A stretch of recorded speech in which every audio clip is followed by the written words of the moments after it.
అందరికీ వందనాలు. మహోన్నతుడు మహాగణుడైన యేసుక్రీస్తు ప్రభుల వారి శ్రేష్టమైన నామమున మీ అందరికీ శుభములు. పిల్లరా, కొద్ది నిమిషాలు దేవుని యొక్క లేఖనాన్ని ధ్యానం చేసుకుంటాం. మన పరిశుద్ధ గ్రంథంలో చూసినట్లయితే దేవుడు తన ఉచిత కృపను బట్టి మన జీవితాల్లో చేసినటువంటి మరొక గొప్ప కార్యాన్ని బట్టి, గొప్ప దినాన్ని బట్టి దేవునికి చేస్తూ ఉన్నారు.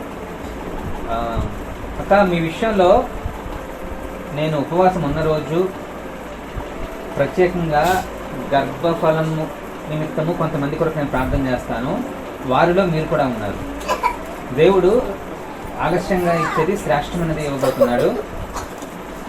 నేను నమ్ముతున్నాను, మీరు నమ్మండి. ఆమేన్. అండ్ ఈ దేవుడిచ్చిన ఆశీర్వాదం పొందుకునే ముందు మనము అవమానం గుండా, కొన్ని ఇరుకులు గుండా, ఇబ్బందుల గుండా నడవాల్సి ఉంటుంది. పెళ్ళైన 5 సంవత్సరాల వరకు మేము అటువంటి వ్యాధులని అనుభవించాము. కొంతమంది అవమానించారు, కొంతమంది అయితే నీచంగా మాట్లాడారు. ఉపవాసంతో నేను మందిరంలో కన్నీరు పెట్టాను, కన్నీటితో ప్రార్థన చేశాను. కనిపించిన వాళ్ళకల్లా కూడా అడిగేవాడిని, ప్రార్థన చేయండి, ప్రార్థన చేయండి అని చెప్పేసి. దేవుడు గొప్ప కార్యం చేసి తన కృపలో ఇతర బిడ్డలను అనుగ్రహించాడు. దేవుడు అన్యాసుడు కనుక ప్రతి ఒక్కరికి తగిన సమయం ముందు ఇస్తాడు. మీరు కృతజ్ఞత చెల్లించే వారిగా ఉండండి. అన్నగారికి ఇంకాస్త ఎక్కువగా ప్రేమించండి, ఇంకాస్త ఎక్కువ ప్రేమను చూపించండి. మీ ప్రేమ కోసం ఆయన తన పని ముగించుకొని వెంటనే ఇంటికి వచ్చేయాలి, ఇంకెక్కడికి వెళ్ళకూడదు. తప్పకుండా మీ యొక్క హృదయవాంఛ దేవుడు తీర్చునుగాక. ఆమేన్. నా వైపు నుంచి అయితే నేను మీకు ప్రార్థన సహకారము మీ తరఫున విజ్ఞాపన చేస్తాను. నా వైపు నుంచి మీకు ప్రార్థన సహకారం ఉంటుంది. అలాగే సంఘ ప్రార్థన మీకు ఎలాగో ఉంటుంది. అందుని బట్టి దేవుడికి మంచి తరఫునగాక. సరే పిల్లరా, కొద్ది నిమిషాలు దేవుని యొక్క లేఖనాలు ధ్యానం చేసుకుందాం. అందరూ బాగున్నారు కదా? పిల్లలు అందరూ సైలెంట్గా ఉండాలి ప్లీజ్. Okay, right. మనం లెంట్ డేస్లో ఉన్నాము. శ్రమ దినముల శ్రమ దినములు. చాలామంది శ్రమ దినములలో ఉపవాసం ఉంటారు. మంచిదే, చాలా సంతోషం. ఉపవాసం ఉండకూడదని లేదు, ఉంటే మంచిదే. కనీసం 40 రోజులైనా సరే నాన్ వెజ్ కొన్న తినరు. కొంతమంది కొంచెంపూట ఉంటారు. ఈ 40 రోజులు కొంతమంది బైబిల్ పూర్తి చేస్తారు.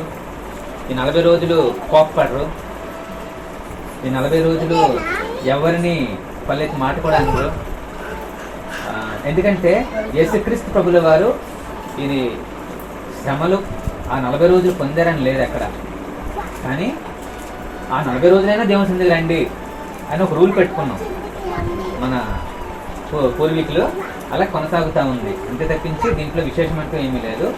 40 రోజులు యేసుక్రీస్తు ప్రభుల వారు ఎప్పుడు ఉపవాసం ఉన్నారు అంటే, ఆయన రక్షించబడిన వెంటనే అపవాది అరణ్యంలో కొనుక్కోబడతాడు. అపవాది చేత అరణ్యంలో కొనుక్కోబడి అక్కడ ఆయన ఉపవాసంతో ఉన్నప్పుడు శోధన, ఒక శరీరం అంటే ఆకలి నిమిత్తం రాళ్ళు రొట్టె ఉన్నట్లుగాను, అలాగే దేవాలయ శిఖరం పైకి తీసుకెళ్ళి ఇదంతటిని చూపించి, నువ్వు నాకు మొక్కు, నీకు ఇదంతా ఇచ్చేస్తాను అంటే అప్పుడు యేసయ్య అంటాడు, తండ్రి అయిన దేవునికి మాత్రమే మొక్కవలను అని చెప్పేసి. తర్వాత సరే నువ్వు ఇక్కడ నుంచి దూకేస్తే నీ కాళ్ళకు 91 కీర్తనలో ఉంటుంది కదా, తన భక్తుల పాదములకు రాయి తగలకుండా దేవదూతలు కాపాడని చెప్పేసి నీకు కూడా కాపాడుతాడని అంటే, దేవుణ్ణి శోధించకూడదు అని చెప్పి 3 విషయాలు చెప్తాడు. మొదటిది, దేవుణ్ణి రొట్టె వలన కాదు, దేవుని మాట వలన జీవిస్తాడు మొదటిది. 2, దేవుణ్ణి శోధించకూడదు. 3వది, మాట వలన మాత్రమే జీవిస్తారు. అలాగే దేవుణ్ణి మాత్రమే ఆరాధించాలి. 3వది, దేవుని శోధించకూడదు. ఓకే, ఈ 3 మన అనుదిన జీవితంలో జరుగుతూ ఉంటాయి. ఇవి గమనించాలా మీరు ఎప్పుడైనా సరే? మనం ఏమనుకుంటామంటే శ్రమలు వచ్చేసే చాలా ఇబ్బందిగా ఉంది, శోధించబడుతున్నామని చెప్పేసి. మొదటిది ఏంటంటే రొట్టె వలన కాదు దేవుని మాట వలన బ్రతుకుతాము. కానీ మనం దేనికోసం ప్రయత్నం చేస్తున్నాం? రొట్టె కోసం. రేపు ఏం తిందాం, ఈరోజు ఏం తిందాం, రేపు పొద్దున పిల్లల పరిస్థితి ఏంటో. అంటే విశ్వాసులుగా దేవుని మీద ఆధారపడాల్సిన మనము మన మీద, మన సొంత సంపాదన మీద, సొంత ఆలోచన మీద ఏ మాత్రము ఆధారపడకూడదు అని దేవుని యొక్క వాక్యం కలిగిస్తా ఉంది. సెకండ్ థింగ్, దేవుణ్ణి మాత్రమే సేవించవలను. మనం ఏం చేయాలంటే దేవుణ్ణి మాత్రమే సేవించాలి. ఇంకా దేవుని స్థానము సిరికి ఇవ్వకూడదు. చాలా మంది అనుకుంటే డబ్బు ఉంటే అన్నీ అవుతాయి అని చెప్పేసి. నిజమే, డబ్బు చాలా అవసరం, డబ్బు లేకపోతే కాదు. కానీ డబ్బు ఉంటే సరిపోదు. సంపాదించాలి, ఖర్చు పెట్టాలి, అవసరాలు మాత్రమే. మనుష్యుడు రొట్టె వలన మాత్రమే కాదు, దేవుని మాట వలన మాత్రమే జీవిస్తాడు. దేవుని యొక్క మాట అంటే వాక్యము, ఆ వాక్యమే శరీరధారగా మన మధ్యకి వచ్చిన యేసుక్రీస్తు ప్రభుల వారు. మనం దేని ద్వారా జీవించగలమంటే దేవుని యొక్క మాట ద్వారా. ఈ కేవలము మనము అంటే నేను ఆత్మ గురించి మాట్లాడుతున్నాను. हमारा अंदर जो आत्मा है, आत्मा के लिए मैं बात कर रहा हूँ. हमारा खुद का शरीर के लिए जो खाना चाहिए, लेकिन हमारा आत्मा जीने के लिए, युग युग प्रभु का राज वारिस होने के लिए, प्रभु के लिए जीने के लिए पक्का प्रभु के वचन चाहिए. प्रभु का वचन हमको सीधा करेगा, रास्ता दिखा देगा और स्वर्गराज को वारिस करेगा. तो మనం ఎప్పుడైతే దేవుని యొక్క మాట మీద ఆధారపడతామో, దేవుని యొక్క మాట మనల్ని ఈ లోకంలోనే కాకుండా పరలోకంలో కూడా మనల్ని జీవింపజేస్తుంది. అలాగే ఈ లోకములో మనల్ని దేవునికి సమీపంగా తీసుకెళ్తుంది. అలాగే రాబోయే శ్రమలను తప్పించుటకు జ్ఞానాన్ని, బుద్ధిని మనకు అనుగ్రహిస్తుంది. అదే దేవుని యొక్క వాక్యము. దాని వలన మాత్రం మనిషి జీవిస్తాడు. ఫస్ట్. సెకండ్, దేవుణ్ణి మాత్రం ఎందుకు ఆరాధించాలంటే దేవుని స్థానాన్ని మనము కొంతమంది పిల్లలకి ఇస్తారు, కొంతమంది తల్లిదండ్రులకు ఇస్తారు, కొంతమంది సినిమా హీరో హీరోయిన్లకు ఇస్తారు, ఇంకొంతమంది వాళ్ళ సంపాదనకి ఇస్తారు, లేదంటే వాళ్ళు పనిచేసే ఉద్యోగానికి ఇస్తారు. ఈ రోజుల్లో చాలామంది ఉద్యోగానికి ఇచ్చిన ఇంపార్టెన్స్ దేవునికి ఇవ్వరు.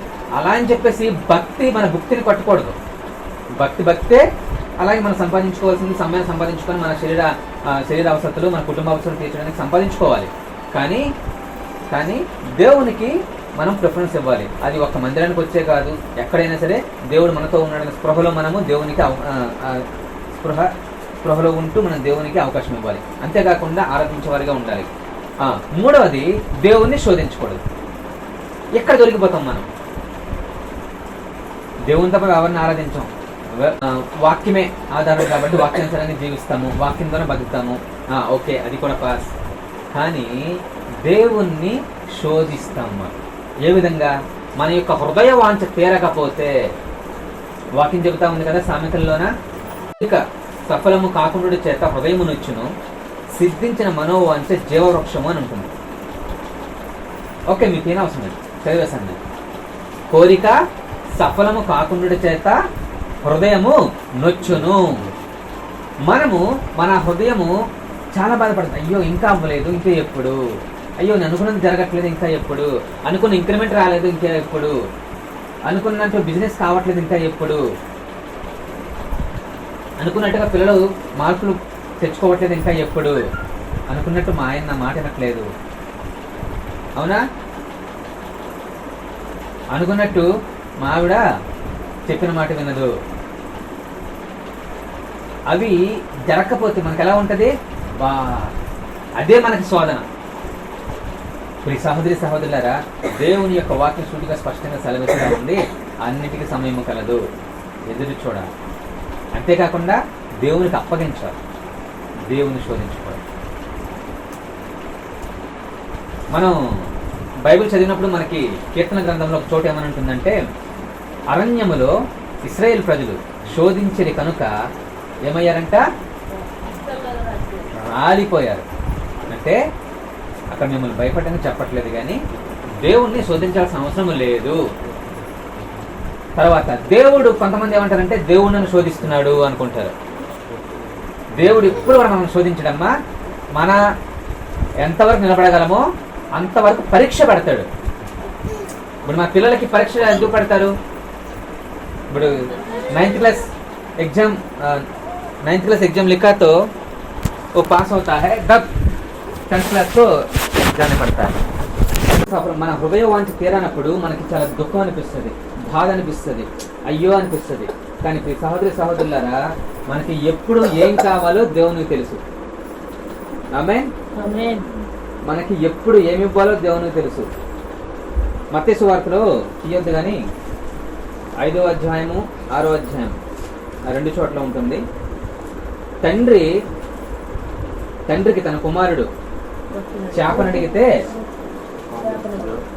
రొట్టెని అడిగితే రాతినిచ్చునా, చేపను అడిగితే పామునిచ్చునా. తర్వాత ఏముంటుంది? మీరు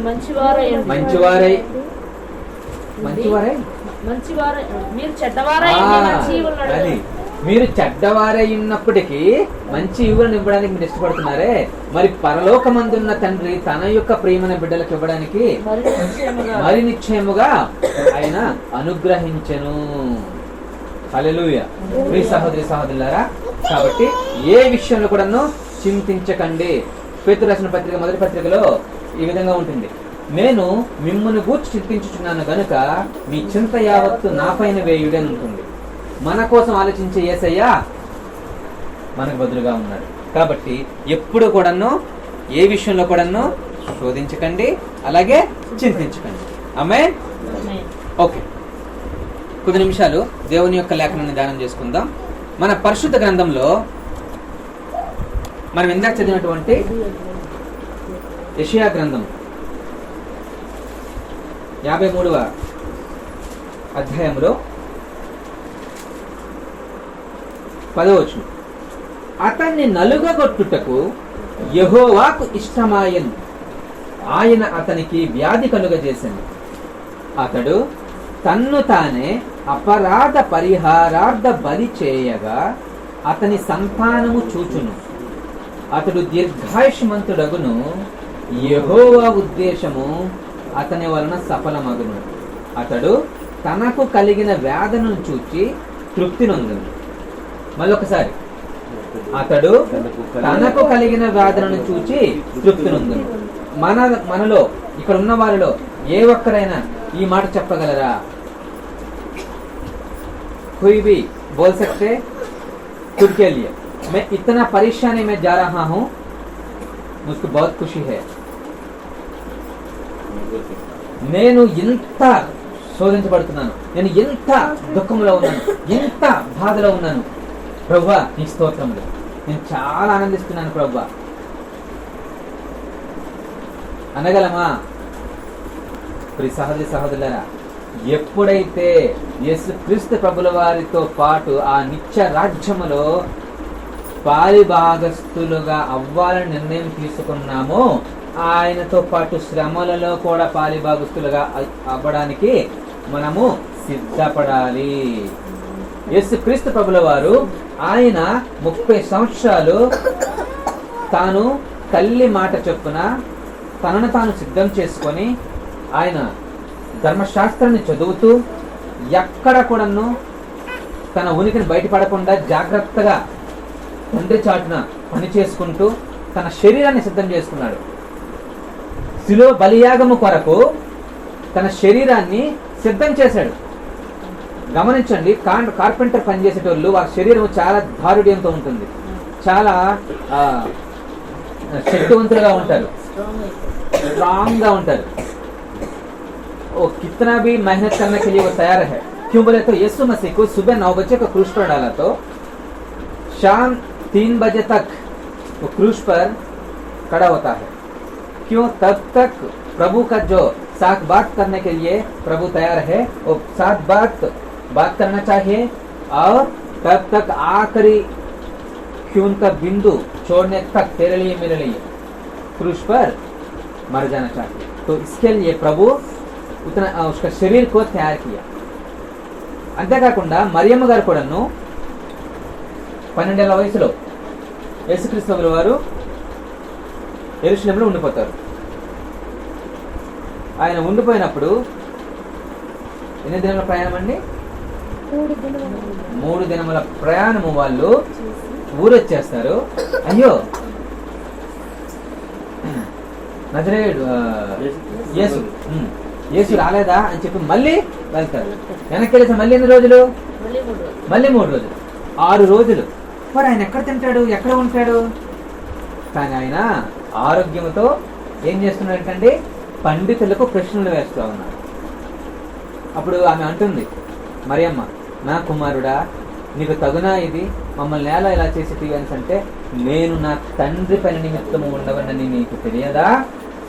అప్పుడు ఆమె ఆ మాట తన హృదయములో, అప్పటి నుంచి ఆమె పుట్టిన కుమారుడు తండ్రి అయిన దేవునికి పని నిమిత్తం పుట్టాడు, నేను అందుకు తనను సిద్ధం చేయాలి, అందుకు తనని డిస్టర్బ్ చేయకూడదు, తనను నా సొంతానికి వాడుకోకూడదు, తను దేవుని కుమారుడే, నా కడుపును పుట్టిన నన్ను దగ్గరాలుగా చేసిన తను దేవుని కుమారుడు అని చెప్పి దేవునికి అప్పచెప్పేస్తుంది అనమాట. ప్రియ సహోదరి సహోదరులారా, యేసు క్రీస్తు ప్రభుల వారు అలా తన శరీరాన్ని తండ్రి చాటున ఉంటూ పని చేసుకుంటూ సిద్ధం చేశారు. అంతేకాకుండా కాబట్టి నిర్జీవ క్రియలను విడిచి మారు మనసు పొందుటయు దేవుని యందలి విశ్వాసమును గూర్చిన బోధయు హస్త నిక్షేపమును మృతుల పునరుద్ధానములు నిత్యమైన తీర్పును అను పునాది మరలా వేయక క్రీస్తును గూర్చిన మూలోపదేశము గాని సంపూర్ణ సెలవిచ్చిన ఎడల మనము సంపూర్ణులమై సాగిపోవాలని ఇక్కడ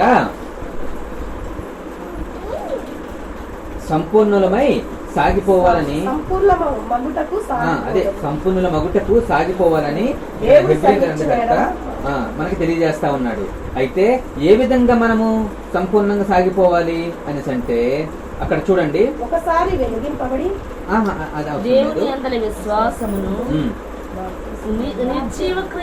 నిర్జీవ క్రియలను విడిచి చాలా మనము మారు మనసు పొందాము లేదు అనేది మన యొక్క క్రియల ద్వారా తెలుస్తుంది. మనం ఎప్పుడైతే నిర్జీవ క్రియలను విడిచిపెట్టామో అప్పుడు మారు మనసు పొందామని అర్థం. మనం ఎప్పుడైతే మారు మనస్సులోకి వచ్చామో అప్పుడు మనము శ్రమలను కూడా సంతోషంగా స్వీకరించగలం. నేటి దినాలలో క్రైస్తవ్యం అంటే కేవలము గంటలు ప్రార్థన చేసి దేవుణ్ణి విసిగించి నాకు అది కావాలి, నాకు ఇవ్వాల్సిందే, ఇవ్వకపోతే ఎలా? నేను మీకు చెప్పాను కదా, ఒక కర్ణాటక నుంచి నాకు ఒక వాట్సాప్ కాల్ వస్తుంది. ఆ కాల్లో చేసిన ప్రార్థనలు ఎలా ఉంటాయని అంటే ఇచ్చే తీసే. నేను ఆ ప్రార్థనలు వినలేక విసిగిపోయి ఆ గ్రూప్ నుంచి బయటకు వచ్చేసాను. దేవునికి మనము విన్నవించాలి. ప్రభువా నీ చిత్తమైతే, ప్రభువా నీకు ఇష్టమైతే, ప్రభువా నాకు బిడ్డలను ఇవ్వడం నీకు ఇష్టమా? ఇవ్వండి. లేదు ఇలానే ఉండడం నీ చిత్తమా? సంతోషమే. నేను ఇలానే ఉంటాను, కావాలంటే నేను ఒక బిడ్డను దత్తత తీసుకుంటాను, లేదంటే నేను కాస్త దాపెట్టి దేవుని రాజ్యం కొరకు నేను ఉపయోగిస్తాను అని చెప్పి బలమైన దృఢమైన తీర్మానం తీసుకోవాలి. దేవుడికి మనం ప్రశ్నించకూడదు, దేవుని విషయంలో చింతించకూడదు. దేవుడు ఏ విధంగా మనల్ని నడిపిస్తే ఆ విధంగా నడవడానికి సంసిద్ధం చేసుకోవాలి. అప్పుడు బలా నమ్మకమైన నా కుమార్తె, బలా నమ్మకమైన నా దాసుడు అని చెప్పి దేవుడు శ్రేష్టమైనదని చెప్పడానికి సిద్ధంగా ఉన్నాడు. ప్రియ సహోదరి సహోదరులారా, అటువంటి శ్రమకు నువ్వు ఒప్పుకుంటున్నావా? ఒక చోట ఏమంటుందంటే, ఆయన శ్రమ పొందియు తాను పొందిన శ్రమల వలన అంగీకరించబడెను. యేసుక్రీస్తు ప్రభుల వారు పాపం లేకుండా పుట్టారు. ఆయన కన్య అయిన మరియ గర్భము ద్వారా ఆయన లోకానికి వచ్చారు. మనము శరీర రీతిగా పుట్టాము. ఆయనే శ్రమల గుండా వెళ్ళి ఆ నిత్యరాజ్యానికి అంగీకరించబడ్డాడు. మరి మనం ఎందుకు శ్రమలు లేకుండా ఉంటాం అనుకుంటున్నారు? ఈరోజు అంశం ఏంటి అంటే, మీరు నేటి దినాల సిద్ధపాటు, మీ యొక్క సిద్ధపాటు ఎలా ఉంది అని. మీరు శ్రమల గుండా వెళ్ళినా సరే సనగకుడి, బైబిల్ ఏమంటుందంటే సనగకుడి అని ఉంటుంది. అంటే ప్రభువా ఇంకెప్పుడు మీకు విషయం తెలుసా, మనము ఇతరులను క్షమిస్తాం కానీ మనల్ని మనం క్షమించుకోలేం. అది చాలా తప్పు అంట, చాలా పాపం అంటారు. ఎందుకు? మనం ఎలా ఉండాలో నిర్ణయించేది ఎవరు? మనము ఇలా ఉన్నాము అనేసి అంటే మనం చేసింది ఎవరు? దేవుడు. కొంతమంది నా మోహానికి ఏంటిలే, నాకు అంతా అయినట్టే. నో, నువ్వు ఎప్పుడైనా క్షమించుకున్నావా? పర్లేదు, నా దేవుడు నేను నడిపిస్తున్నాడు, నేను నడుస్తా. నాకు ఎంత ఇచ్చాడా? చాలు. నాకు ఇంతవరకు ఉంది కదా, చాలు. ఆ సంతృప్తి ఎప్పుడైతే మనకు ఉంటుందో, ఆ కృతజ్ఞతాపూర్వకమైన జీవితం ఎప్పుడైతే మనకు ఉంటుందో, అప్పుడు దేవుడు మనల్ని ఆశీర్వదిస్తాడండి. ఇంకా బలా నమ్మకమైన దాసుడా అని చెప్పి మనల్ని సిద్ధం చేస్తాడు. అంతేకాకుండా పేతురు రాసిన పత్రిక రెండో పత్రికలో 3:9 కొందరు ఆలస్యమని ఉంచుకొనున్నట్లు ప్రభు తన వాగ్దానమును గూర్చి ఆలస్యము చేయవాడు కాడు గాని ఎవడును నశింపవలనని జయింపక అందరూ మారు మనసు పొందవలని కోరుచు మీ ఎడల దీర్ఘశాంతము గలవాడై ఉన్నాడు. అయితే చాలా దేవుడు మన విషయంలో ఇంకా దీర్ఘశాంతము కలవాడై ఎదురు చూస్తా ఉన్నాడు. ఎందుకో తెలుసా? ఏ ఒక్కరు నశించిపోకూడదు. చాలా మంది రక్షణ పొందేశాము, బాప్తిజం తీసుకున్నాము, ఇక మాకు రక్షణ వచ్చేసింది అని. ఇంకొంతమంది నేను ఆత్మీయంగా బాగానే ఉన్నానండి అని. ప్రియులారా గమనించండి, ఈ రోజులలో భ్రమపరుచు ఆత్మ పనిచేస్తా ఉంది. నేను రక్షించబడిపోయానన్నా అని, నేను పరిచర్య చేస్తా ఉన్నాను అని, నేను చాలా మందికి బాప్తిజం ఇప్పించాను అని. అసలు నేను వాక్యం చెప్తే చాలా మంది మారిపోతారండి. మీ సహోదరి సహోదరులారా, మనము ఎంత చేసినా సరే మనము చెయ్యవలసినదే చేశాము అని చెప్పి రోమిలి రాసిన పత్రికలో పౌలు గారు మాట్లాడుతూ ఉంటారు. మీరు చేయవలసినదే చేశారు, నుంచి ఏం చేయలేదు అని.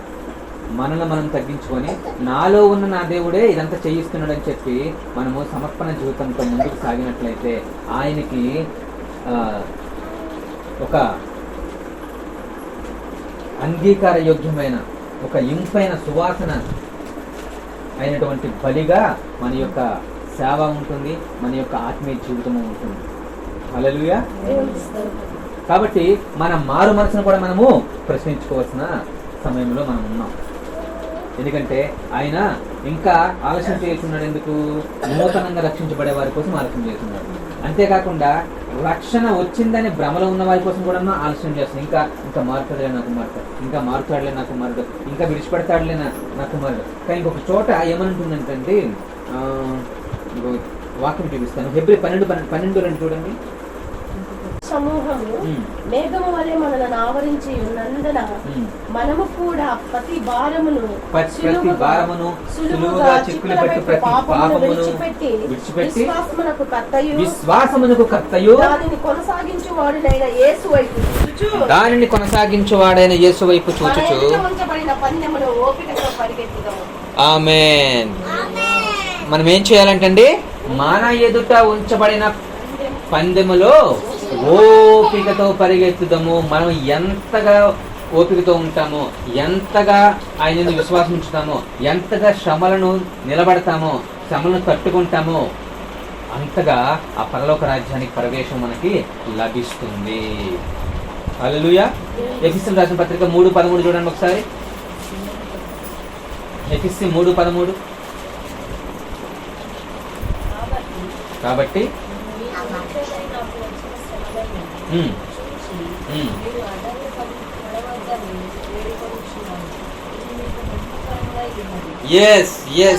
అందరూ చెప్పాలి మాట. కాబట్టి మా నిమిత్తమై కాదు, మా నిమిత్తమై మాకు వచ్చిన శ్రమలను చూచి మేము అధైర్యపడమని వేడుకొనుచున్నాము. ఇవి మాకు మహిమకరములై ఉన్నవి. ఆమేన్. చేస్తున్నాము. ప్రియ సహోదరి సహోదరులారా, ఇప్పుడు మీరు ఎంతగా శ్రమకు సిద్ధపడతారో అంతగా దేవుని కొరకు ఆ దేవుని రాజ్యములో ప్రతిఫలాన్ని పొందుకుంటారు. అయితే ఓకే బ్రదర్, మరి శ్రమలు అంటే ఏంటి? శ్రమలు అంటే మనం ఏదో ఆర్థిక ఇబ్బందో, లేకపోతే అనారోగ్య సమస్యను, లేకపోతే మనం సువార్త చెప్తున్నప్పుడు ఎదుటి వాళ్ళు అంటే ఇబ్బంది పెడతా ఉన్నప్పుడు, లేదంటే కొట్టినప్పుడు, లేదంటే తిట్టినప్పుడు, లేదంటే మనల్ని చూసి తలుపులేసేసినప్పుడు, లేదంటే వీళ్ళంతా హల్లెలూయా బ్యాచరా అని చెప్పేసి అన్నప్పుడు వస్తే చూసారా, ఇవి కాదండి.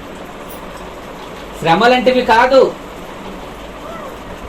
క్రీస్తు నిమిత్తము మనము సాక్షిగా జీవించే నిమిత్తము మన ఇష్టాలను విడిచిపెట్టదు. నా సొంతం అనుకునేదాన్ని విడిచిపెట్టదు. నేనే అనే దాన్ని విడిచిపెట్టాలి. అంతా నాదే అనే దాన్ని విడిచిపెట్టాలి. సహోదరి సహోదరులారా, ఈ శ్రమకు నువ్వు సిద్ధపడుతున్నావా? ఈ శ్రమకు నువ్వు సిద్ధపడగలవా? ఎందుకంటే వాక్యం సెలవిస్తా ఉంది, నీవు దేవుని కొరకు ఎంత సిద్ధపడతావో, ఎంతగా నిలబడతావో దేవుని బట్టి, నిన్ను బట్టి అంత సంతోషిస్తాడు. హల్లెలూయా. 7:9-10 దుఃఖపడితే సంతోషించటలేదు గాని మీరు దుఃఖపడి మారు మనస్సు పొందితేరని ఇప్పుడు సంతోషించుతున్నాను. ఇక్కడ కొరింథీయులకు అపోస్తలుడైన పౌలు గారు పత్రిక రాస్తూ ఈ విధంగా చెప్తా ఉన్నారు. ఏమని?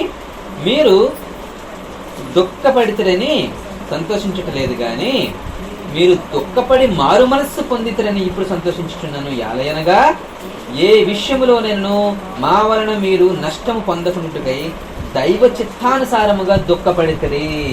దైవ చిత్తానుసారమైన దుఃఖము రక్షణార్థమైన మారు మనస్సును కలుగజేయును. ఈ మారు మనస్సు దుఃఖమును పుట్టించదు, అయితే లోక సంబంధమైన దుఃఖము మరణమును కలుగజేయును. మీరు దేవుని చిత్త ప్రకారం పొందిన ఈ దుఃఖము ఎట్టి జాగ్రత్తను, ఎట్టి దోష నివారణకైనను, ప్రతి వాదమును, ఎట్టి ఆగ్రహమును, ఎట్టి భయమును, ఎట్టి అభిలాషను, ఎట్టి ఆసక్తిని, ఎట్టి ప్రతిదండనను మీలో పుట్టించును చూడుడి. ఆ కార్యములను గూర్చి సమస్త విషయములలో మీరు నిర్దోషులై ఉన్నారని రుజువుపరుచుకొంటిరి.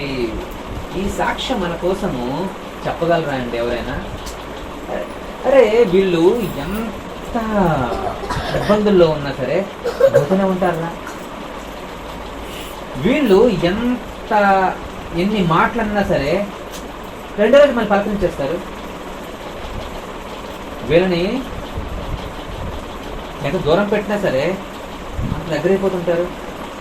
అరే వీళ్ళకి సిగ్గుండదా? అరే గొప్పలు అయ్యిందో గొప్పలు, మనం అలా ఉండడం. కొంతమంది ఏమనుకుంటారంటే వీళ్ళకి సిగ్గు లేదు అని, ఇంకొంతమంది ఏమనుకుంటారు అని అంటే వీళ్ళకి పౌరుషం లేదు అని. ఈ సహోదరి సహోదరులారా, సిగ్గుపడిన అలాగే పౌరుషం పొందిన మన పరలోకానికి తీసుకెళ్ళవాలి. కానీ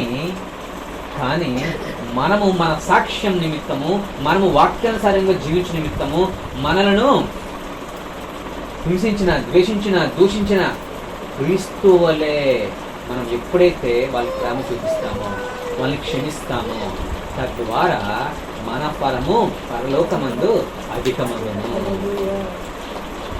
ప్రియ సహోదరి సహోదరులారా, ఈ రోజు మనము ఏ దుఃఖపడుతున్నామో, ఏది లేదనుకుంటున్నామో పరలోకములో 100 రెట్లు. చాలా మంది అనుకుంటారు చనిపోయిన తర్వాత ఎన్నుంటే ఏమలేండి. హలో, మహా అయితే 60-70 సంవత్సరాలు నువ్వు ఇక్కడ, యుగ యుగాలు ఆయన రాజ్యంలో నువ్వు ఉండాల్సి వస్తుంది. యుగ యుగాలు నువ్వు తల్లిని కోల్పోతే నువ్వు అంత మంది తల్లులు ఉంటారు. నువ్వు తండ్రిని కోల్పోతే అంతమంది తండ్రులు ఉంటారు. పిల్లల్ని లేకపోతే అంతమంది పిల్లలు ఉంటారు. అంతేకాకుండా నువ్వు చేసే ప్రార్థన నశించిపోతున్న వారి కోసం నువ్వు చేసినట్లయితే నీ ప్రార్థన ద్వారా, వాక్యం చదివిస్తా ఉంది కదా, ఆయన ప్రార్థన ఆలకించేవాడు కాబట్టి ఆయన ప్రార్థన ఆలకిస్తూనే ఉంటాడు. ఏ ఒక్క ప్రార్థన కూడాను, ఏ ఒక్క ప్రయాస కూడాను ప్రభునందు. అలాంటప్పుడు మన ప్రార్థన ఏమవుతుంది? దేవుని దగ్గరికి వెళ్తుంది. మన ప్రార్థన దేవుని దగ్గరికి వెళ్ళినప్పుడు ఒక ఆత్మ ఏం చేస్తుంది? ప్రార్థన రక్షించిపోతున్న వారి కోసం చేస్తే రక్షించబడుతుంది. నీ ప్రార్థన ద్వారా ఈ ఆత్మ రక్షించబడిందని చెప్పి ఆ రోజు పరలోకములో దేవుడు చెప్పితే అప్పుడు కలిగే మెప్పు ఎంత గొప్పదండి. హల్లెలూయా. కాబట్టి ప్రియ సహోదరి సహోదరులారా, ఎట్టి విషయంలోనైనాను బాధపడను, ఎట్టి విషయంలో కూడాను మనము దుఃఖపడద్దు. మనకేం అవసరమై ఉంది అంటే ఓపిక కావాలి. ఫిబ్రవరి 10:36 చూడండి ఒకసారి. మీరు దేవుని చిత్తము నెరవేర్చిన వారై వాగ్దానము పొందు నిమిత్తము మీకు ఓరిమి అవసరమై ఉంది. చాలు. మనకి ఓరిమి అంటే ఓపిక అవసరమై ఉన్నది. ఇంకో చోట ఏమనంటుందంటే ఓపిక చేత మీ ప్రాణములను మీరు దక్కించుకొంటిరి. ప్రియ సహోదరి సహోదరులారా, మనం అయితే ఇక్కడ అనుకో చాలా మంది ఏమంటారంటే ప్రాణం అంటే ఏంటంటే కేవలము ఈ శరీరం నుంచి. మనిషి అంటే 3 భాగాలు. మొదటిది ప్రాణము, దేహము, ఆత్మ. ప్రాణ, దేహ, ఆత్మ. ఆత్మ దేవుంది, మరలా దేవుని దగ్గరికి వెళ్ళిపోతుంది. ప్రాణము రక్తం బయటకు వచ్చేస్తే ప్రాణం పోతుంది. ఇక దేహము మట్టి నుంచి వచ్చింది కాబట్టి మట్టిలో కలుస్తుంది. అయితే ఇక్కడ ఏ ప్రాణము గురించి ఆయన మాట్లాడుతూ ఉన్నాడు అంటే మనం అంటాం చూసామా, చూస్తాను ఇప్పుడు ఉదాహరణకి యవనస్తులైతే తన కళ్ళకు నచ్చిన వాళ్ళని చూస్తూ నువ్వే నా ప్రాణము, నువ్వు లేకపోతే బ్రతకలేను. అలాగే తల్లి తనకిష్టమైన కుమారుడు కావచ్చు, కుమార్తె కావచ్చు, నువ్వు నా ప్రాణము, అమ్మో నేను వదలను. మా అమ్మ నన్ను అలా వదలక ఇలా తయారు చేసింది, లేకపోతే నేను గల్ఫ్లోనూ జాబ్ చేసేవాడిని. అయితే ఇంకొంతమందికి బాగా ఇష్టమైన హ్యాబిట్ ఏదైనా ఉంటుందో అదే ప్రాణం. దేవుని కొరకు అది విడిచిపెట్టాలి, కానీ విడిచిపెట్టరు. విడిచిపెడితే ఆయన అంటాడు కదా, నా నిమిత్తము తమ ప్రాణమును పోగొట్టుకున్నవాడు తన ప్రాణం దక్కించుకున్నాడు. చాలా మంది ఏమనుకుంటారంటే ఈ శరీరం నుంచి వెళ్ళిపోయే ప్రాణం గురించి అనుకుంటారు. కానీ వాక్యం చదివిస్తా ఉంది, నీకు బాగా ఇష్టమైన దాన్ని దేవుని కొరకు నువ్వు విడిచిపెట్టగలవా? అది అంది శ్రమ. ఆ శ్రమకు నువ్వు సిద్ధంగా ఉన్నావా?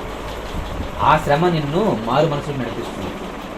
ఆ శ్రమ నిన్ను దేవుని సమీపస్తులుగా తీసుకెళ్తుంది. ఈ రోజుల్లో కంఫర్ట్ క్రిస్టియన్స్ ఎక్కువైపోయారు. ఆదివారం చర్చికి వచ్చామా చాలు, ఈరోజు ఒక 10 మంది సువార్త చెప్పేసామా చాలు. ఈరోజు మనము ప్రార్థన చేసుకున్నాం కదా చాలులే. మందు మనకి ఉంది కదా చాలులే. అమ్మో అటువైపు వెళ్తే వాళ్ళు కొట్టేస్తారు, అమ్మో వీళ్ళకి చెప్తే ఏమనుకుంటారు, అమ్మో అక్కడికి వెళ్తే వాళ్ళ మాట వినకపోతే. ప్రియ సహోదరి సహోదరులారా, దేవుని కొరకు ఎవరైతే తమ ప్రాణాన్ని పోగొట్టుకోవడానికి ఇష్టపడతారో వాళ్ళు ప్రాణాన్ని దక్కించుకుంటారు. ఇప్పుడు ఎండాకాలంలో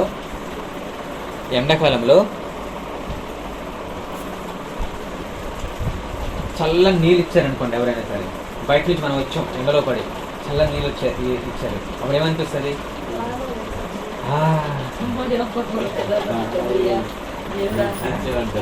తర్వాత ఎవరైనా సరే బాగా ఆపదలో ఉన్నప్పుడు, కష్టం ఇంతదాకా వచ్చేసింది అన్నప్పుడు ఆర్థికంగా ఎవరైనా సహాయం చేశారనుకోండి ఏమంటారు? దేవుడు. ఈ సహోదరి సహోదరులారా, కేవలము మనకి ఒక సంతోషము, ఒక ఇష్టం ఫుల్ఫిల్ అయితే, మన కోరిక తీరిపోతే ప్రాణం వచ్చిందంటామే. లేదంటే ఒక బాధ నుంచి విడిపిస్తే ప్రాణం వచ్చిందంటామే. మళ్ళీ ఎవరైతే విడిపించారో వాడికి దేవుని స్థానాన్ని ఇచ్చేస్తామే. చాలా జాగ్రత్తగా చూడండి. దేవుని స్థానము దేవునికి ఇవ్వాలి, ఎవరికి ఇవ్వకూడదు. కానీ మనము మన ఆత్మీయ జీవితంలో శ్రమల కొరకు సిద్ధపడాలి, శ్రమల కొరకు ఎదురెళ్ళాలి. శ్రమ పడితేనే మనము ఆ నిత్యరాజ్యానికి వెళ్ళగలం. మీకు బెస్ట్ ఎగ్జాంపుల్ ఏంటంటే ఐగుప్తు నుంచి ఇశ్రాయేల్కి కేవలం 12 రోజుల ప్రయాణమే. కానీ కేవలము ఇటుక బడ్డలు మాత్రమే తయారు చేసుకునే ఇశ్రాయేల్ ప్రజలు అలా వెళ్ళారు అనుకోండి, ఆ చుట్టుపక్కల ఉన్న అరబ్ కంట్రీస్ వారితో, అంటే మోయాబీలు, తర్వాత ఫిలిస్తీన్లు, వీళ్ళంతా ఉన్నారు కదా, వాళ్ళతో యుద్ధాలు చేస్తే అన్యాయంగా చచ్చిపోతారని చెప్పి వాళ్ళని 40 సంవత్సరాలండి 40 సంవత్సరాలు కరెక్ట్గా ఇంకా లెక్కేస్తే 45 సంవత్సరాలు అనమాట. 45 సంవత్సరాలు చుట్టూ తిప్పి వారిని యోధులుగా తయారు చేసి వాళ్ళకి యుద్ధ శిక్షణ ఇచ్చి మోషే గారు తీసుకెళ్తారు. దేవుడు వారిని నడిపిస్తారనమాట. కానీ వాళ్ళు నడిచిన ఆ 45 సంవత్సరాలు కూడాను ఎంత నేర్చుకుంటారంటే దేవునితో సహవాసము, యుద్ధ విద్యలో ఆరితేరుతారు, దేవుని యొక్క కట్టడలు నేర్చుకుంటారు, దేవుని ముఖాముఖి అనుభవాన్ని కలిగి ఉంటారు. ఆకలితో ఉన్నప్పుడు ఆకాశం నుంచి మన్నా పడ్డం రుచి చూస్తారు. ఒక రాతి బండ అడ్డంగా చీరి మంచినీటినిస్తే మధురమైన మంచినీటినిస్తే దాహాన్ని తీర్చుకుంటారు. ఒక చేదు నీరైన మారా నీటిని కేవలము ఒక పత్రి వేసిన తర్వాత మధురంగా మార్చిన ఆ దేవుని యొక్క అద్భుతాన్ని చూస్తారు. ప్రియ సహోదరి సహోదరులారా, దేవుడు ఎన్ని అద్భుత కార్యాలు చేస్తారండి వాళ్ళ ముందు. వాటన్నిటిని చూపించి వారిని విశ్వాసంలో బలపరిచి అప్పుడు వాళ్ళకి పాలు తెల్ల ప్రవేశించినటువంటి ఆ యొక్క స్థానానికి దేవుడు చేస్తున్నాడు. మన జీవితంలో కూడాను ఆ పూరీలు లేవని, పూరీలు కాదండి, పూరెళ్ళు అంటే ఆకాశం నుంచి పడినటువంటి మన్నాని. తర్వాత మాకు మాంసాహారము లేదు ఇక్కడ, మమ్మల్ని ఇక్కడ చంపడానికి తీసుకొస్తామని చెప్పి మోషే గారి మీద సనుగుతారనమాట ఇశ్రాయేలు ప్రజలు. ఈయన మళ్ళీ వెళ్ళి ప్రవ్వా ఇలా అంటున్నారు ప్రవ్వా అని అంటే సర్లే మాంసాహారం ఇస్తానని చెప్పి పైనుంచి మాంసాహారం పడింది. ఎంత గొప్ప కార్యాలు చేశాడంటే దేవుడు తీసుకెళ్తున్నాడు అనేసి అంటే ముందుగా మనకన్నా ముందు ఆయన ఉదాహరణ మనతో పాటు ఎవరైనా తీసుకెళ్తున్నాడు. ఉదాహరణకి అక్క తన కంపెనీలో పనిచేస్తున్న వర్కర్ కోసం ఎదురు చూస్తూ ఉన్నారు. కానీ వాళ్ళు ముందు ఏం చేస్తారు, వర్కర్ వస్తున్నాడు అని అంటే తనకు ఒక 25,000 జీతం ఇవ్వాలి, తనకు 4 రోజులు ఆఫ్ ఇవ్వాలి, తనకి అందరిలాగే దసరా వచ్చిందంటే మనము బోనస్ ఇవ్వాలి, ఇదంతా క్యాలిక్యులేట్ చేయాలి. ఓకే, కనీసం మనము ఒక 1,50,000 లేదా 2 లక్షలు పక్కన పెట్టేసేయాలి ఒక వర్కర్ని పెట్టుకున్నామంటే. తద్వారా నెక్స్ట్ ఇంకా క్యాలిక్యులేషన్ ఏంటి, అవునా కాదా? మనతో పాటు ఎవరైనా ఊరు తీసుకెళ్ళామనుకోండి, వాళ్ళకి టికెట్ పెడతామా, దిగితే దారిలో టిఫిన్ పెడతామా, టీ తాగిస్తామా? మరి దేవుడు తన ద్వితీయ కుమారుని యేసుక్రీస్తుని లోకానికి పంపించి ఆయన ముందుంచి నడుస్తూ ఉంటే ఆయన వెనక వెళ్తున్న మనము మన అవసరం తీర్చడా? మనకు ఏం కావాలో తెలియదు ఆయనకి. కానీ మనం ఏం చేస్తాము అంటే ఆ మాత్రానికి దుఃఖపడడం, సనుగుకోవడం, ఇతరుల వైపు చూసి అయ్యో నాకు లేదే, నాకు ఇవ్వలేదు ఇంకా అని చెప్పి సనుక్కోవడం, లేదంటే ఉన్నవారిని చూసి మత్సరపడడం. ఇది చాలా ప్రమాదకరం. ఆ మధ్య కేసీఆర్ డబుల్ బెడ్రూమ్ ఫ్లాట్స్ ఇల్లు ఇచ్చాడు. మేము అప్లై చేసేటప్పుడు అంటే మేము అప్లై చేయలేదు యాక్చువల్గా. అందరూ ఏమన్నారంటే మీరు 60 యార్డ్స్లో ఉన్న వాళ్ళు అప్లై చేస్తే ఉన్న 60 యార్డ్స్ ఇల్లు కూడా పోతుంది అని సరేసరికి మా అమ్మ భయపడి అప్లై చేయలేదు. కానీ ఎవరైతే చేయొద్దన్నారో మా అమ్మకు చెప్పారో వాళ్ళు అప్లై చేశారు, వాళ్ళకి ఇల్లు కూడా వచ్చింది. మా అమ్మ చూడరా వీళ్ళు ఎంత పని చేశారు, మనకేమో అది ఇది అని భయపెట్టేశారు, వాళ్ళు అప్లై చేశారు, వాళ్ళకి ఇల్లు వచ్చేసింది అని చెప్పి అన్నాను. దేవుడు నాతో ఏం మాట్లాడుతుందంటే, ఏమనిపిస్తుంది నీకు, మత్సరపడుతున్నావా? ఇప్పుడు బాధ ఏంటంటే మనకు రాలేదని కాదు, వాళ్ళకు వచ్చింది. అరే 5 లక్షల మంది అప్లై చేస్తే 5 లక్షల మంది అప్లై చేస్తే ఎన్ని ఇల్లు ఇచ్చాడంటే ఆ మధ్యన 2,000 అనుకుంటా, 2,000 అంతమంది అప్లై చేస్తే 2,000 ఇల్లు ఇచ్చాడు. ఇంకా ఎలా? కానీ దేవుని మనమేం ప్రార్థన చేయాలి, ప్రభువా వాళ్ళకి ఇచ్చేవారు సంతోషం, ప్రభువా ఈ చిత్తమైతే మాకు ఇస్తావు అనే మనస్తత్వం మనకు ఉండాలి. కానీ వచ్చేసిందా ఆడికి 2 అంతస్తుల ఇల్లు ఉంది, ఆడికి ఎందుకు చేశాడు ఎంతమంది ఇచ్చారు అని నేను కూడా ఉన్నాను. ప్రభువా మా చిన్న ఇల్లు పిల్లల దగ్గర మేము ఉండలేకపోతున్నాం, నువ్వు చూడాలి కదా. 3 అంతస్తుల బిల్డింగ్ ఉంది ప్రభువా, వాళ్ళకి ఇల్లు ఇచ్చావు, మాకెందుకు ఇవ్వలేదు? ఆ తర్వాత వాక్యంతో దేవుడు మాట్లాడిన మాట ఏంటంటే, నువ్వు మత్సరపడితే అది నీకు శాపం అవుతుంది. దేవుని నువ్వు ప్రశ్నించినట్టు, దేవుని నువ్వు దూషించినట్టు, దేవునికి నువ్వు ఎదురెళ్ళినట్టు నీకు ఉన్నదంతా నువ్వు సంతృప్తి చెందు. నాకు తెలుసు నీకు ఎప్పుడు ఇవ్వాలి, నాకు తెలుసు నీకేం చేయాలో.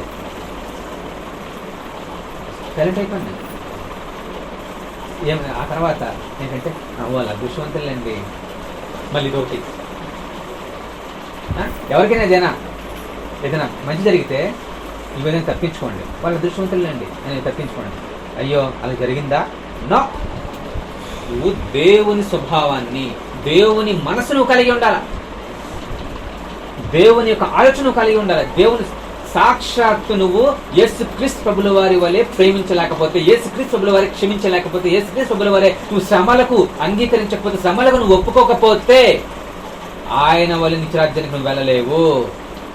ఆయనతో పాటు సమాన అనుభవంలోకి నువ్వు వెళ్ళకపోతే, ఆయనతో పాటు సహవాసం చేసే ఆ వెలుగు రాజ్యంలోకి, ఆ పరలోక రాజ్యంలోకి, యుగ యుగాలు ఆయనతో పాటు జీవించే ఆ యొక్క శ్రేష్టమైన రాజ్యంలోకి మనము వెళ్ళలేము. కాబట్టి సహోదరి సహోదరులారా, ఈ శ్రమల దినములలో మనకు మరోసారి దేవుడు మనతో మాట్లాడుతున్న మాట ఏంటంటే, శ్రమలకు సిద్ధపడండి, శరీరార్చనను విడిచిపెట్టేయండి, శరీరం ఏదైతే కోరుకుంటుందో దాన్ని కట్ చేయండి.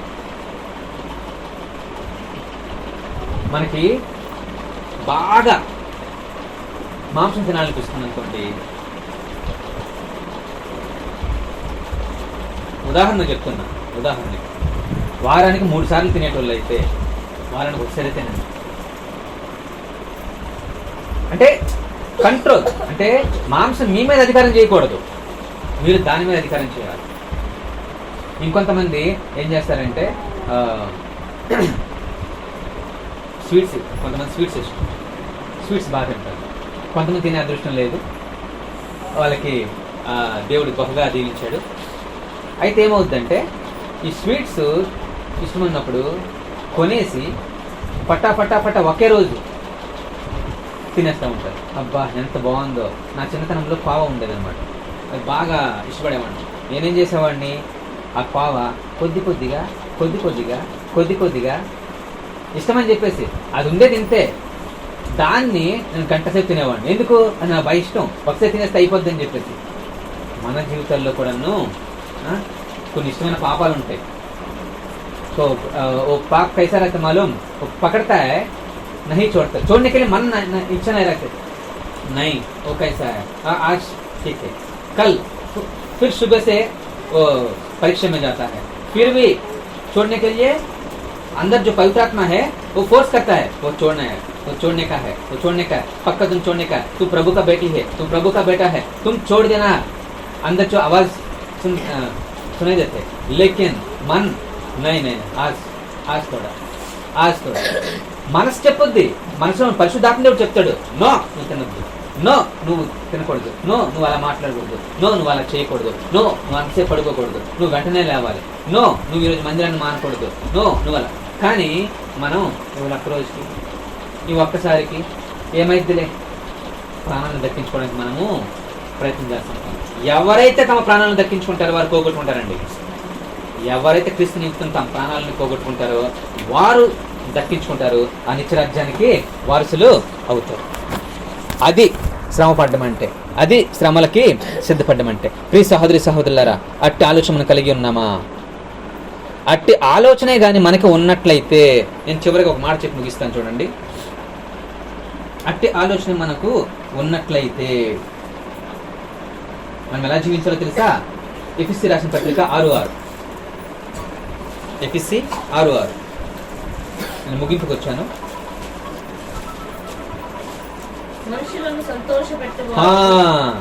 అట్టి ఆలోచన కలిగిన వారు ఏం చేస్తారంటే అండి, మనుష్యులను సంతోషపెట్టువారు కాక కంటికి కనబడటకే గాక క్రీస్తు దాసులమని ఎరిగి దేవుని చిత్తమును మనఃపూర్వకముగా జరిగించుచు మనుషులకు చేసినట్టు కాక ప్రభువునకు చేసినట్టు ఇష్టపూర్వకముగా సేవ చేయుడి. ఓకే, ఇక్కడ 3 భాగాలు ఉన్నాయి. మనుషులను సంతోషపెట్టు 6 కదండి. మనుషులను సంతోషపెట్టు వారు చేయునట్లు కంటికి కనబడుటకే కాక క్రీస్తు దాసులమని ఎరిగి దేవుని చిత్తమును మనఃపూర్వకంగా జరిగించుచు. దేవుని చిత్తాన్ని మనస్ఫూర్తిగా మనఃపూర్వకంగా మనం జరిగించాలి. మీకు వాక్యం చూపించిన కానీ చెప్పేస్తాను టకటక. దేవుని చిత్తము చాలా చోట్ల రాయబడి ఉంది, అందులో కొన్ని చెప్తాను మీకు. దిక్కులేని వారిని ఆదరించుటయు, విధవరాలను దర్శించుటయు దేవుని చిత్తం. ఈ లోక మాలిన్యాన్ని మనకు అంటించుకోకుండా, అంటే ఇప్పుడు ట్రెండ్ ఏదైతే ఉందో దాన్ని విడిచిపెట్టడమే దేవుని చిత్తం. అంతేకాకుండా దేవుడు చేసిన ప్రతి మేలును బట్టి, ఉన్న పరిస్థితిని బట్టి ప్రతి విషయంలో దేవునికి కృతజ్ఞతాస్తుతులు చెల్లించడం దేవుని చిత్తం. మన శరీరాన్ని మలినపరచుకోకుండా పవిత్రంగా కాపాడుకోవడమే దేవుని చిత్తం. తండ్రి అయిన దేవుణ్ణి సంతోషపరచుటకు తన అద్వితీయ కుమారుడైన యేసుక్రీస్తు ప్రభువు వారిని అంగీకరించి మారు మనసు పొంది మనము కూడాను ఆ విశ్వాసమునకు కర్తయు దాన్ని కొనసాగించువాడైన క్రీస్తు వైపునే చూచుచు మన గురి పరుగు పందాన్ని ముగించుటకు సంపూర్ణంగా సమర్పించుకొని ముందుకు సాగడమే దేవుని చిత్తం. ఎవరైతే ఈ దేవుని చిత్తాన్ని జరిగిస్తారో వారు నిరంతరము నిలిచి ఉంటారు. మొదటి యోహాను రాసిన మొదటి పత్రిక 2:17. 2:17. ఈ లోకములో ఉన్నదా వాటినైనను ప్రేమింపకుడి. ఎవడైనను లోకమును ప్రేమించిన ఎడల ప్రేమ వానిలో నుండదు. లోకములో ఉన్నదంతయు అనగా శరీరాశయు, నేత్రాశయు, జీవపుడమ్మములు తండ్రి వలన పుట్టినవి కావు, అవి లోక సంబంధమైనవే. లోకమును దాని ఆశయు గతించిపోవచ్చున్నవి గాని దేవుని చిత్తము జరిగించుకోవాలి. ఓకే, మీరు మొదటి నుంచి ఓకే, రైట్. నేను చివరిది మాత్రమే. లోకమును దాని ఆశయు గతించిపోవచ్చున్నవి గాని దేవుని చిత్తమును జరిగించువాడు నిరంతరము నిలుచును. ఈ ఒక్క మాట నేను 17 చెప్పాను, 15 అని తీసుకున్నారు. ఓకే, మంచిది. పరిశుద్ధాత్మ దేవుని ద్వారా మనకి ఆ విషయాలు కూడా తెలియజేశాడు. ఈ లోకమునైనను లోకములో ఉన్నవాడినైనా ప్రేమింపకుడి. లోకాన్ని ఎందుకు ప్రేమిస్తామంటే లోకంలో ఏమున్నాయి? నేత్రాశ, శరీరాశ, జీవపడము. అంటే కంటితో చూసిన ప్రతిదీ కోరుకోవడం. మళ్ళీ శరీరాశ అంటే శరీరాన్ని సుఖపెట్టుకోవడం. తర్వాత జీవపడంబం, నేనే, నాదే, నాకిందే ఉండాలి, నా వల్లే ఉండాలి అనేది. ఈ మూడు కూడా లోకానికి సంబంధించినవి. కాబట్టి లోకమునైనను లోకంలో ఉన్నవాటిని ప్రేమింపకుడి. ఎవడైనాను లోకమును ప్రేమించిన ఎడల తండ్రి ప్రేమ వానిలో ఉండదు. లోకములో ఉన్నదంతయు అనగా శరీరాశ, నేత్రాశ, జీవపడంబం తండ్రి వలన పుట్టినవి కావు, అవి లోక సంబంధమైనవే. లోకమును దాని ఆశయు గతించిపోవచ్చున్నవి గాని, చెప్పాలి, లోకమును దాని ఆశయు గతించిపోవచ్చున్నాయి. కాబట్టి ఒక నిమిషం ఎవరైతే లోకాన్ని ప్రేమిస్తారో, ఎవరైతే లోకంలో ఉన్న వాటి మీద ఆశ పెట్టుకుంటారో, క్షమించారు, అదే మాకు శాశ్వతము, అదే మాకు అవసరము, అది ఉంటే చాలు అని ఉంటారో అవి గతించిపోతాయంట. जिसका दुनिया के चीज पर मन लगाते, जो आशा रखते, वो नाश हो जाएगा. जो लोग प्रभु का इच्छा अनुसार जिएगा, प्रभु का आत्मा अनुसार, प्रभु का आत्मा फल का ऊपर, आत्मा वरदान का ऊपर, आत्मी का जो चीज है उस पर जो मन लगाते, उस पर जो आशा रखते, उसका अनुसार जिएगा, वो बचेगा और प्रभु की इच्छा पूरा करेगा, प्रभु के राज के वारिस हो जाएगा. क्यों बोले तो वो नाश नहीं हो जाएगा. जो दुनिया की चीज नाश हो जाता है. यहाँ यही लिखा हुआ है. ఏదైతే లోకమును దాని ఆశ గతించిపోవచ్చును గాని దేవుని చిత్తమును జరిగించువాడు నిరంతరము నిలుచును. जो प्रभु का इच्छा पूरा करते वो युग युग जी सकते.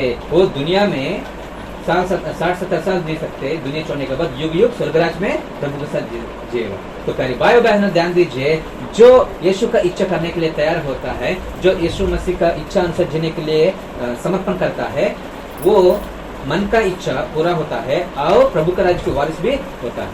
ఎవరైతే దేవుని యందు విశ్వాసం ఉంచి ఈ లోకములో ఉన్న వాటినైనను లోకమునైనను ప్రేమింపరో వారు దేవుని మీద ఆసక్తి కలిగి ఉంటారో, అలాగే ఆత్మ వల్ల భారం కలిగి ఉంటారో, తమ ఆత్మ రక్షణ గురించి శ్రద్ధ కలిగి ఉంటారో, తమ కుటుంబస్తుల రక్షణ కోసము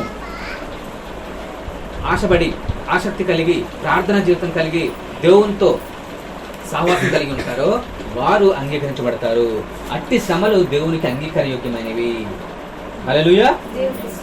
అలాంటి వారికి ఉండే గొప్ప ఆశీర్వాదం ఏంటో తెలుసా? 1 పేతురు 1:11.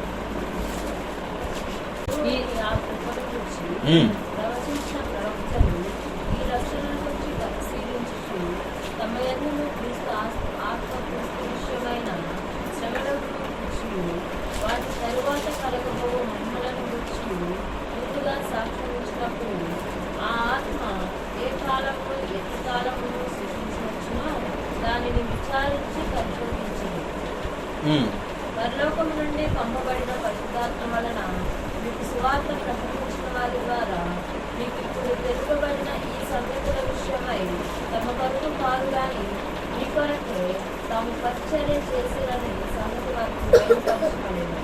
దేవదూతలు ఈ కార్యములను తొలగి చూడకూర్చున్నారు.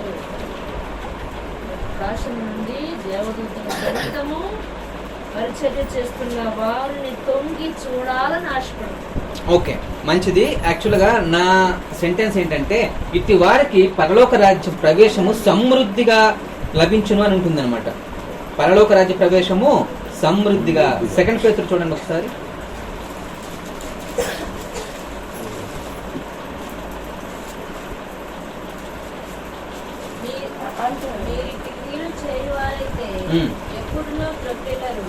అలాగున మన ప్రభువును రక్షకుడైన యేసుక్రీస్తు యొక్క నిత్య రాజ్యంలో ప్రవేశం. క్షమించాలి. 2 పేతురు మొదటి అధ్యాయము 11వ వచనం. యేసుక్రీస్తు యొక్క నిత్య రాజ్యంలో ప్రవేశం మీకు సమృద్ధిగా అనుగ్రహించబడును. హల్లెలూయా. మనము మన ఇష్టాలను విడిచిపెట్టి దేవుని ఇష్టమే మన ఇష్టంగా మలుచుకున్నప్పుడు, మనము ఈ లోకం మీద ఆశ విడిచిపెట్టి, లోకాశయు లోకంలో ఉన్నవి శరీరాశ, నేత్రాశ, జీవోడంబం కాబట్టి, అవి దేవుని వల్ల పుట్టినవి కాదు కాబట్టి, అవి అపవాది వలన పుట్టినవి కాబట్టి, మనకు సంబంధం లేదు కాబట్టి, వాటి మీద ఆసక్తి విడిచిపెట్టి కేవలము దేవుని యొక్క చిత్తానుసారంగా జీవించడం కోసము మన శరీరాన్ని నలుగగొట్టుకుంటూ క్రీస్తు వలె శ్రమలకు ఇష్టపడి మనము క్రీస్తు స్వభావంలోకి, క్రీస్తు సారూప్యంలోకి మారడానికి ఇష్టపూర్వకంగా మనం ఎప్పుడైతే సిద్ధపడతామో, అట్టి వారికి దేవుడిచ్చే గొప్ప వాగ్దానం ఏంటంటే, మీరిట్టి క్రియలు చేయువారైతే ఎప్పుడును తొట్టిల్లరు. అలాగున మన ప్రభువును రక్షకుడైన యేసుక్రీస్తు యొక్క నిత్య రాజ్యములో ప్రవేశము మీకు సమృద్ధిగా అనుగ్రహించబడును. ఆ కాలంలో బలవంతంగా వెళ్ళేవారు దేవుని రాజ్యంలోకి ఈ ధర్మశాస్త్రంతో. ఈ కాలంలో దేవుడు మనకి యేసుక్రీస్తు ప్రభుల వారి ద్వారా సమృద్ధిగా, యేసుక్రీస్తు ప్రభుల వారి వలె జీవించిన వారికి అనుగ్రహిస్తానని అంటున్నాడు. ఈ సహోదరులారా, సిద్ధపడదామా? ఇక నుంచి ఏ ఇబ్బంది వచ్చినా సరే, ప్రభువా నీకు స్తోత్రము, నీవు అనుగ్రహించినందుకు నీకు వందనాలు వస్తాయి. ఈ యొక్క శ్రమల వల్ల నేను సంతోషిస్తున్నాను. ఆనాడు గోతిలో పడేసినప్పుడు యోసేపు ఎలా అయితే సంతోషించాడు, ఆనాడు షడ్రక్ మేషక్ అబేద్నెగో అనే వారికి అగ్నిలో పడవేసినప్పుడు వాళ్ళు ఎలా అయితే సంతోషించారో, ఆనాడు దానియేలుని సింహాల భూమిలో వేసినప్పుడు ఆ దానియేలు యొక్క విశ్వాసంతో ప్రార్థన చేస్తూ ఆయన ఎలా అయితే సంతోషించాడో, ఈ లోకములో వచ్చినటువంటి ఏ శ్రమ అయినను, ఏ ఇరుకైనను, ఏ ఇబ్బంది అయినను దానిని నేను సంతోషిస్తాను ప్రభువా. నువ్వు నాకు అనుగ్రహించావని, నువ్వు నాకు పరీక్ష పెడుతున్నావని, నేను ఆ పరీక్షలో నిలవాలని, నీతో ఉండాలని, నీతో సహవాసం కలిగి ఉండాలని, నీ యందు భయభక్తులుగా జీవించాలని, నీ వలె నేను మారి, నీ సారూప్యంలోకి మారి, నీ స్వభావంలోకి మారి, నా యొక్క ప్రవర్తన ద్వారా అనేకులను దేవుని తట్టు త్రిప్పాలని, అనేకులను దేవుని కొరకు సంపాదించాలని ప్రభువా, నువ్వు ఎలా అయితే 300 సంవత్సరాలు జీవించి పరిచర్య చేసిన ఈ యొక్క సాక్ష్యాన్ని విడిచిపెట్టి 2000 సంవత్సరాలుగా సర్వ ప్రపంచాన్ని ప్రభావితం చేస్తున్నావో, అట్టి రీతిగా నేను నా కుటుంబాన్ని, నా చుట్టుపక్కల ఉన్న వారిని ప్రభావితం చేసే శ్రేష్టమైన ఆత్మీయ జీవితాన్ని జీవించడానికి ఈ క్షణమందు ప్రభు నేను ఒక నిర్ణయం తీసుకుంటున్నానని చెప్పి మనం ముందుకు సాగినట్లయితే, దేవుడు మీతోనే మాట్లాడాడు, దేవుడు మీతోనే ఉంటున్నాడు. మీ యొక్క మీ యందు దేవుని ప్రణాళిక ఏమైందో దాన్ని నెరవేర్చడానికి సిద్ధంగా ఉన్నాడు. ప్రార్థన చేద్దామా? సమర్పించుకుందామా? ఇష్టపడదామా? కళ్ళు మూసుకోండి, ప్రార్థన చేసుకోండి. మహోన్నత మహాగణుడ సర్వోన్నత సర్వాధికారి స్తోత్రములు, జీవంగల దేవా స్తోత్రములు, జీవాధిపతి అయిన క్రీస్తునాథ స్తోత్రములు. ప్రభువా ఈ లెంట్ డేస్ లో ప్రభువా, ఈ శ్రమల దినముల నాడు ప్రభువా నాయన మీరు మా కొరకు నాయన ఎంతగా శ్రమ పొందారో, మీరు నాయన మమ్మల్ని రక్షించు నిమిత్తము, సర్వ మానవాళి యొక్క పాపాన్ని పరిహరించు నిమిత్తము ప్రభువా మీరు పూర్తిగా తెలిసి సిద్ధపడి మరణానికి ఎదురెళ్ళి మీకు మిమ్మల్ని మీరే అప్పగించుకొని ప్రభువా నాయన శరీరాన్ని నాగటి చాలు వలె నాయన కొరడాలతో నాయన కొట్టినప్పటికీ కూడా ప్రభువా, రక్తము ఏరులే పారినప్పటికీ కూడా ప్రభువా నాయన ఉదయమున 9 గంటలకు సిలువ వేస్తే సాయంత్రం 3 గంటల వరకు సిలువ మీద మీరు వేలాడి ప్రభువా, మీరు దప్పిగా ఉన్నప్పుడు కూడా ప్రభువా, చేదు చిరకతో నాయన మీరు ఉన్నప్పుడు ప్రభువా మా కొరకు నాయన మీరు ఆ సిలువలో చేసినటువంటి త్యాగం, మా కొరకు నాయన మీరు పడినటువంటి శ్రమ కేవలం మా యొక్క పాపముల నుంచి మమ్మల్ని విడిపించిన నిమిత్తం ప్రభువా, మాకు రోగం నుంచి స్వస్తి ఇచ్చిన నిమిత్తం ప్రభువా, మాకు ప్రభువా పాప స్వభావం గల మనుషులమైన మమ్మల్ని ప్రభువా విడిపించి మాకు మారు మనస్సు దయచేసి ప్రభువా మీకు నిత్య రాజ్యాన్ని వారసులుగా చేసుకోవడం కొరకు ప్రభువా మీరు చేసినటువంటి ఆ యొక్క బలి యాగమును బట్టి ప్రభువా మీకు కృతజ్ఞతాస్తుతులు చెల్లిస్తా ఉన్నాం, మీకు వందనాలు చెల్లిస్తా ఉన్నాం ప్రభువా. మీ వలె మేము కూడా ప్రభువా మాకు ఎదురైన ప్రతి సమస్యను ఎదుర్కోవడానికి సిద్ధపడేవారిగాను, ఆ శక్తిని పొందుకునేవారిగాను ప్రభా, శ్రమలలో కూడా మీతో ఉన్నామని సంతోషించే వారిగాను ప్రభా, మీకు తెలియకుండా మాకు ఏ శ్రమ అనుమతించబడదని మేము జ్ఞానం కలిగి ముందుకు సాగి ప్రభు మాకు అనుగ్రహించండి ప్రభువా. ప్రభువా నాయన మాకు ప్రతి క్షణము మమ్మల్ని విడవని వాడిగా నువ్వు ఉన్నావని ప్రభా, ఇమ్మానుయేలుగా 2000 సంవత్సరాల క్రితమే నువ్వు ఈ లోకానికి వచ్చావని ప్రభా, అందుకు మించి తోడుగా పరిశుద్ధాత్మ దేవుణ్ణి మాలోనే నువ్వు పెట్టి సంచరిస్తున్నావని ప్రభా, ఈ సమయం ముందు మాకు మీరు మాట్లాడిన విధానం బట్టి దేవా మీకు వందనాలు చెల్లిస్తా ఉన్నాను ప్రభా. మీ యందు భయం కలిగి భక్తి కలిగి జీవించే ఈ ధన్యకరమైన జీవితాన్ని బట్టి ప్రభా మీకు కోటాను కోట్ల కృతజ్ఞతలు చెల్లిస్తా ఉన్నాము తండ్రి. Thank you lord, thank you so much lord, thank you Jesus for your grace, your support for everything ప్రభా. మీ చిత్తమైతేనైనా ఇక్కడున్న వారందరూ కూడా ప్రభా మీ యందు సంతోషించులాగన, మీ యందు స్థిరముగా ఉండులాగన ప్రభా, మీకు స్వభావంలోకి మారులాగన మీకు ఆత్మతో నింపమై, మీకు అభిషేకంతో నింపమై పరిశుద్ధాత్మ దేవ మమ్మల్ని అందరినీ మీ చేతులుగా అప్పగించుకుంటూ మీ కృప పాత్రలుగా ఎంచుకోమని వేడుకుంటూ మహోన్నతుడు మా రక్షకుడు పరిశుద్ధుడు రానయ్యన్నటువంటి యేసుక్రీస్తు ప్రభువుల వారి శ్రేష్టమైన నామమున ఈ ప్రార్థన సమర్పించి అడిగి వేడుకుంటున్నాము పరమ తండ్రి.